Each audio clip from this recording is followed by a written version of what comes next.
What is up, wrestling fans? Welcome to another Pay-Per-Viewpoint edition of the Smark Moment Smack Talk podcast. It is time to talk about AEW WRESTLEDREAM 2023, in case they do another one of them next year. And, you can't read that this is the 2023 edition of it. I'm your host, as always, Tony Mango, flying solo on this edition, not because Rob and Callum don't want to be here. I actually told them to sit this one out. I actually want this to be a rather quick podcast, more so than normal. To be perfectly honest, I'm not feeling particularly great right now. I'm, having some breathing issues at the moment, so I don't want to be talking for an hour and, kind of exasperating all that stuff. And on top of that, honestly, I don't have a lot to say about some of the matches that are on here. Not at all surprising, considering it's an AEW pay-per-view, and that tends to be the case.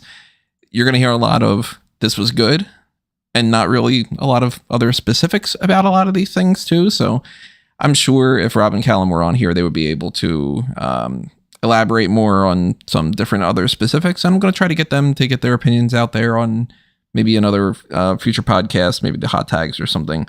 I'm sure that they loved it just as much, if not more, than I did. And I hope that you did too. So I am hoping that you drop your thoughts in the comments on the live chat right now. If you're listening to it after the fact, then I hope you are not listening to it. I hope you are leaving your comments on there. Obviously, if you are listening elsewhere from YouTube, then leave your comments on Facebook or Twitter or the page on smarkoutmoment.com or something. But if you are on YouTube, then make sure that you are subscribed to the YouTube channel.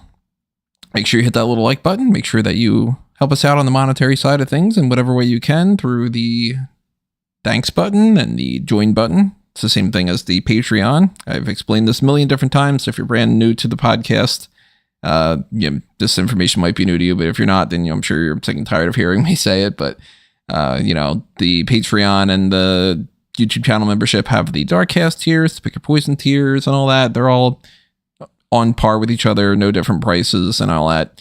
Redbubble and TeePublic, where you can pick up some merchandise as well if you're interested in that.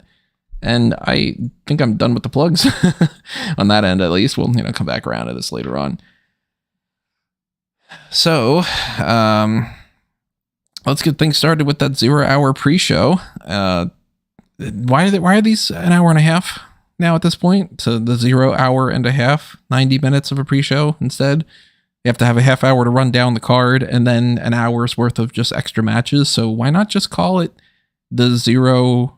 Well, I mean, I guess you could call it the 0 hour if it's only half hour, but the pre-show should only be a half hour. The rest of it should just be the show at this point. We know that basically, if it's an AEW pay-per-view, it's basically going to start at 6:30 now, and it's going to end at midnight. So for anybody that complains about WrestleMania being too long, AEW does 8 WrestleManias a year. On top of that, the ROH pay-per-views too, so keep that in mind. But there were 4 matches on the 0 hour this time around. Actually, before any of that came into play, there was a little tribute to Antonio Inoki. Tony Khan was out there with a few of Inoki's family members and Katsuyori Shibata and some representatives from New Japan Pro Wrestling and all. By the way, he didn't say anything that I came across that, explained what this new era is supposed to be. I don't remember hearing anything like the HBO Max announcement or that they are doing anything else going on. So I don't know. I think we're getting into a little bit of Dixie Carter territory here, where every show is the biggest show that's ever existed, and every episode of TV is a game changer, and every new signing is the thing that's the biggest thing in the history of pro wrestling and all. I'm sure some people are going to be like, oh, it doesn't really matter. It is a new era because of what happened at the end of this and whatever. We'll come back around to that a little bit later on. But the 4 matches on the pre-show were as follows, for anybody that's wants the quick hits of the results. Satoshi Kojima, Keith Lee, Athena, and Billy Starks defeated Shane Taylor Promotions, Diamante, and Mercedes Martinez. Claudio Castagnoli defeated Josh Barnett.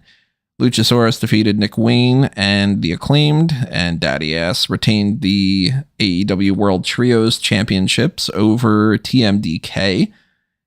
Now, I watched all these matches, of course. I thought that they were kind of just sort of there for the most part. The Claudio and Josh Barnett match I thought was the best one out of this, and I thought that part of the reason why that was better was Jon Moxley on commentary. He was able to provide more context for this and provide more story, so I liked that aspect of that quite a bit.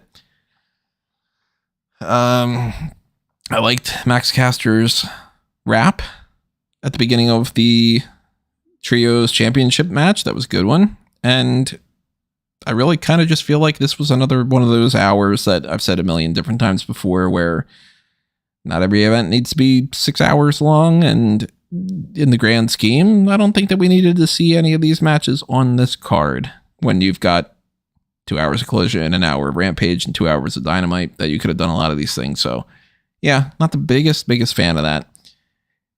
The first match of the night for the main card was MJF successfully retaining the ROH World Tag Team Championships in a handicap match against the Righteous. Big fan of this MJF babyface character. I really like how he has fun with selling moves and having, the pre-match promo where he was basically like, oh, for Dutch, I'm going to body slam you, as if that's like, his signature move or anything in particular that would stand out in today's modern wrestling or whatever. So for what it was worth, I thought it was a good enough segment. It still bugs me that MJF isn't defending the world title, because that is supposed to be the biggest, most important title over the course of, not just AEW, but also Ring of Honor for that matter. And I'm not thinking that this is just a thing now where it's, do the ROH World Tag Title match instead or something. So I still think it's a disappointment that the Righteous was fighting MJF here. Still think he should have had something better, but I liked the match for what it was worth. So your mileage may vary on if that means that I should just be like, okay, 2 thumbs up, gung-ho about it, or if it's justified to say, well, in and of itself at a bubble, it's fine, but in the grand scheme, disappointing. I actually missed the entirety of the next match, Eddie Kingston against Katsuyori Shibata. Kingston retained the ROH World title and the New Japan Pro Wrestling Strong Openweight Championship. So to be perfectly honest, obviously, if I didn't see 95% of it, I can't really judge any of it. But from all accounts, it seems like it was a good match. And I'm sure the people that were interested in this match going into it most likely got exactly what they were hoping for out of that. So I don't know. Let me know if there's anything that stood out as something problematic or something what's super special about it, or anything along those lines. I'm glad the Kingston retained. That was the outcome I was hoping for. They kept mentioning a lot about the idea of Shibata becoming a new, different type of Triple Crown champion, and I wasn't super into the idea of Kingston losing these belts so fast after winning them. So thumbs up on that end, at the very least. I will say, though, Kris Statlander versus Julia Hart. Statlander retained the AEW TBS Championship. That match I did get to see all of, and I enjoyed it. I will say that I'm wrong as well when it comes to Julia Hart, because I had been saying for the longest time that I think that I enjoyed the cheerleader gimmick that she had going on with the Varsity Blondes, and I wasn't the biggest fan of her transitioning to the House of Black. But now that she's gotten more comfortable and everything, and she had this performance among other things and all, I'm pretty confident in saying that I was just wrong about that. So hats off to Julia Hart for a great performance. Kris Statlander did a great job. Together, they ended up having a really good match, and I'm glad that Statlander retained, but I think that Julia Hart looked really strong here too. So as far as specifics about a lot of these things, I don't have too many notes on these matches that I had just been talking about. I mentioned a little bit about the body slam thing and all, but as far as a really nice moonsault from Julia Hart, and the match ended with Statlander having done 2 tombstone pile drivers, one of them the package pile driver that she does. So I covered some notes here and there for that, but nothing too much of a standout as far as specifics on that end. Then we had the 4-way to determine the next number one contenders for the AEW World Tag Team Championship. What's up, Ted E, in the live chat? We had the Young Bucks going over the Guns, the Lucha Brothers, Orange Cassidy, and Hook. Really was a big fan of Hook's series of suplex reversals in this match from a little segment with Matt Jackson. I like that sequence quite a bit. And it was really just, you put these teams together, these are a bunch of talented guys. And I've said it a million times before, I'll say it a million times again, I'm sure. If you get a bunch of people that are talented together in the ring and you let them do their thing, they end up having a good match. And this was a series of good moves from one person to the next, and just sort of, I think it was about maybe 20 minutes long or so, or something along those lines, 15 plus. It was just fun from bell to bell. So definitely worth checking out if you didn't see it. And the Bucks got the win. Penta took the pin here after BTE trigger. So I don't know if I'd necessarily go in that direction, but then again, when we saw what happened with the world titles after this, then I guess they pretty much had an obvious thing that they were planning on doing. So no, you're not going to hear me complain about it in that regard, even though there was a part of me that just wanted Orange Cassidy and Hook to win, because always going to be a little bit more of a favoritism edge towards Orange Cassidy. So let's see. Adam Page against Swerve Strickland was next, and the crowd was leaning more towards Swerve. They had some Hangman chats and everything, or I guess technically some cowboy shit chants more than anything else, but they were leaning a little bit more towards Swerve, and I think that the right decision was made here. They had a really good match. This was one of my more favorite matches of the night, to be honest. And they did a good job of having both of them look strong, but then eventually having a situation where Hangman Adam Page went for his, I believe it was his second attempt at a buckshot lariat. He hit one of them earlier, I'm pretty sure. It was just the one of them that I can remember, where he had his arm worked on, so he didn't capitalize on the pin quickly enough. By the time he goes for the second one, Swerve is able to hit him with Prince Nana's crown and get a 2 count, and then eventually hit the JML, driver, and get the win. Swerve was somebody who is not as high up on the totem pole as Page. Page already had been world champion, so it makes sense for Swerve to win this, and for Page to take a little bit of a hit from it to be able to bump Swerve up. So not only did it get the crowd to pop, because Swerve is from the area, but it was also the right move for the feud. And now that they had a really good match, I'm excited to see what happens going forward after that. So, thumbs up all around when it comes to that. Thumbs up as well for the next match, Wheeler Yuta against Ricky Starks.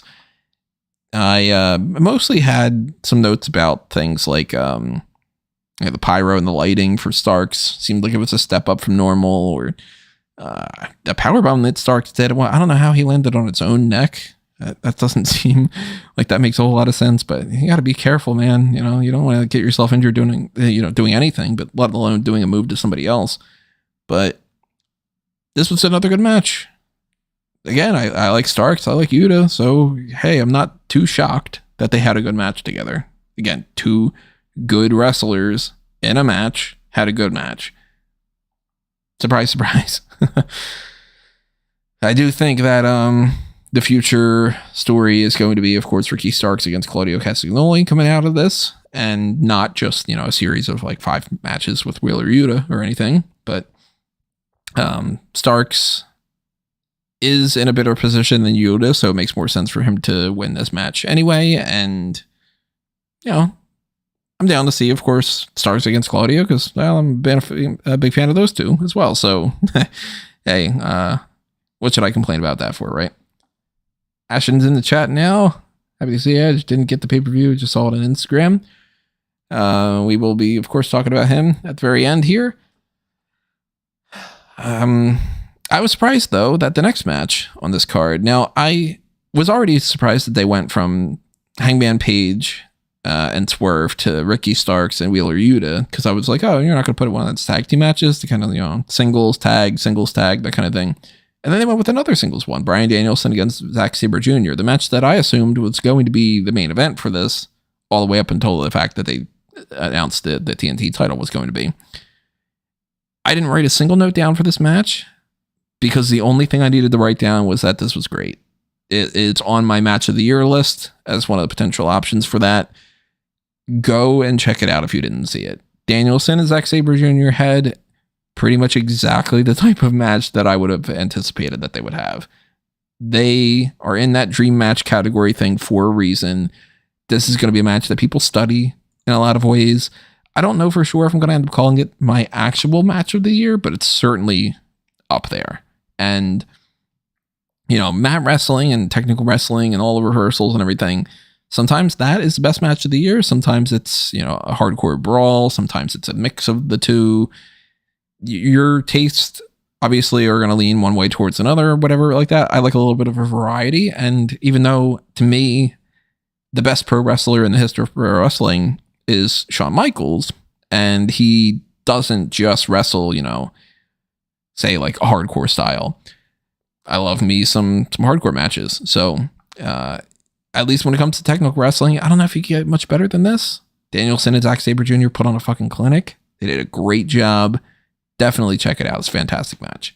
Danielson comes out of this the victor, as he should. Not only was he, you know, the guy from the area, from Aberdeen, Washington. They're not in Aberdeen, but, you know, close enough.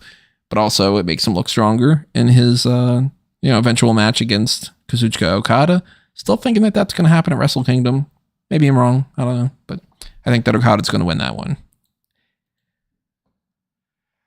Let's see. Next was the Trios Championship. Or not Trios Championship. The Trios match. No championship on the line here.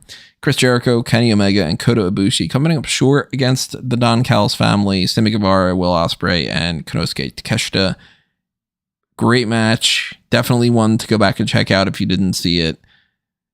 I think actually the standout person in this match, and some people might disagree with me on this, maybe I am just kind of more of a fan of him than some other people are, but I think Sammy Guevara was really the one gluing this together.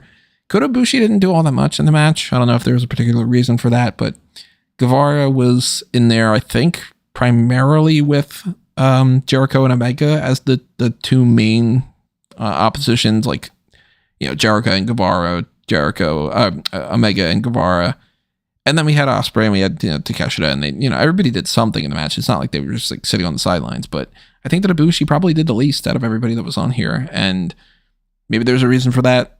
Maybe it was just a matter of them trying to keep him as like the special hot tag or something. But I dug this match a lot. I thought it was great. I liked the ending a lot as well. I had said before that I thought that Sammy should pin Jericho to kind of get that feud going and everything. But I liked how they did it on top of that. They had Will Ospreay and Konosuke Takeshita holding back Kenny Omega and Kota Ibushi. You had Don Callis go out and hit Chris Jericho with the bat. So that keeps the heat on the Don Callis family in a good way. Guevara is able to say that he pinned Jericho, but we all know that it's, you know, there's some shenanigans involved. Great match. Not to repeat myself, but 2 thumbs up. And one of the highlights of the night for me, for sure. I am not as high on FTR versus Aussie Open as I'm sure some other people are going to be. To me, the way that I phrase this is something that I've been phrasing it a lot lately. And I think that this is just going to be an analogy going forward. If you take this match and you put it on the card for WrestleMania 2, it blows everything out of the water. But on a card like this, where we just got the Trios match and we just got some of these other matches like Zack Sabre Jr. and Bryan Danielson, it was fine. It's not like it was a bad match by any means. It was a good match, but, you know, I mean, when you eat like some of the best food that you've ever had and then you eat something that's just okay, then suddenly that doesn't quite seem like you should be ranting and raving about it as all that much. And I thought that this was kind of a lackluster thing to begin with going into this. I know that a lot of other people would have made the argument that Aussie Open had one of the best matches with FTR and, you know, hey, shut up. That was so good that of course we want to see this again and all that. But to me, I couldn't remember any matches from Aussie Open that really stood out to me. And I feel like this is kind of another one of those. They're a really fine, good enough tag team to have good matches with people. But so are 24 other tag teams that I can name, you know. To me, there's nothing that makes Aussie Open on par or better than the Street Profits. Or I mentioned before, you know, Joaquin Wilde and Cruz del Toro, or, you know, the Usos. You know, there are so many other great tag teams on here. So gotta have something a little bit extra special for me to really keep going wow. And yeah, this was fine. It wasn't a wow match. FTR retains. So that means that we're going to get FTR versus Young Bucks again going forward, which who's going to complain about that, really, you know? And our main event was the 2 out of 3 falls match for the TNT Championship. Christian Cage defending against Darby Allin. And the first fall went to Darby Allin for a roll-up where Christian's shirt got, you know, caught up in his face and everything. So that was kind of a funny little spot. Second fall went to Christian for a count-out. Now, the setup for this was gnarly.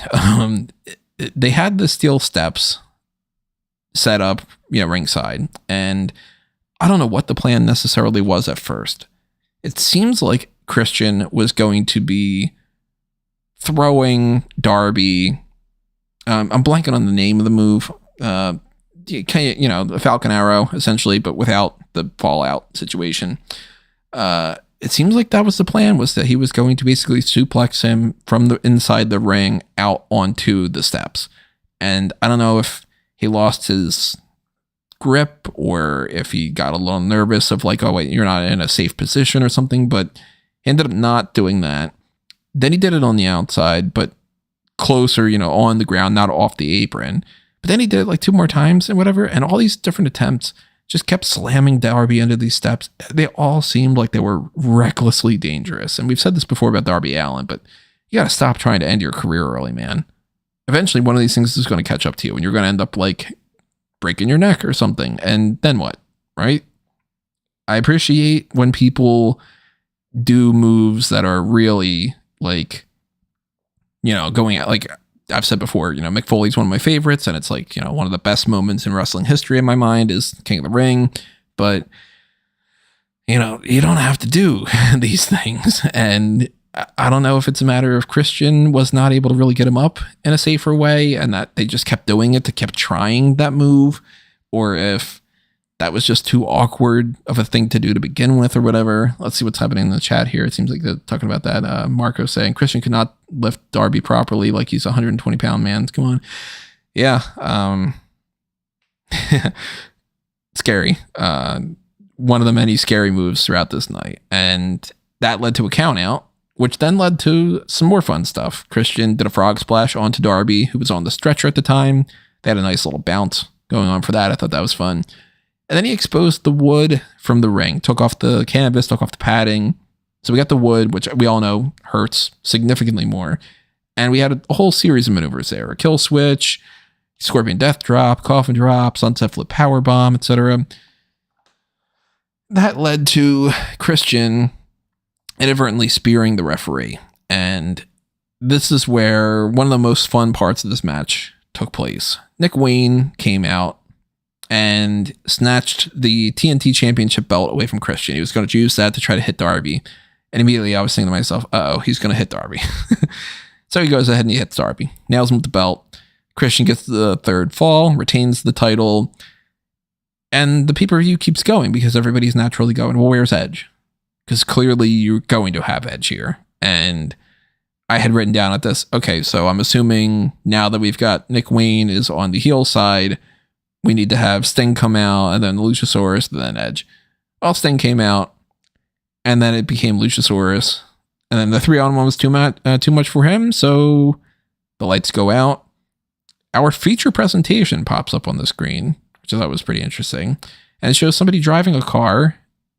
I don't know why they did necessarily the car thing, but a different version of You Think You Know Me hits. And then the normal version of Metalingus. So he's able to keep the Metalingus song. He's able to keep You Think You Know Me. It's just not the same recording. You know, it's not a woman saying it, like the same one that we've heard a million times from WWE. Seems like he is going by Adam Copeland, not Edge, but they are able to call him the Rated R Superstar, or if you were Taz, the Rated R Superstar, because he said that. And he teases that he's going to hit Sting with a concerto, but he takes out the heels instead. So we did get our big moment. Adam Copeland is in AEW.